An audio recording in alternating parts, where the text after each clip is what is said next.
கடந்த நாட்கள் முழுவதும் நம்மை கண்ணின் மணி போல் காத்தாரே. கரத்தை பிடித்து கைவிடாமல் கனிவாய் நம்மை நடத்தினாரே. கரத்தை பிடித்து கைவிடாமல் கனிவாய் என்னை நடத்தினாரே.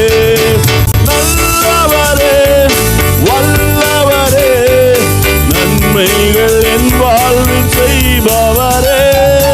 புதிய ஆண்டிற்குள் என்னை நடத்தும், புதிய கிருபையால் என்னை நிரப்பும். புதிய நாளுக்குள் என்னை நடத்தும், புதிய கிருபையால் என்னை நிரப்பும். புது கிருபை தாரும் தேவா, புது பலனை தாரும் தேவா, புது கிருபை தாரும்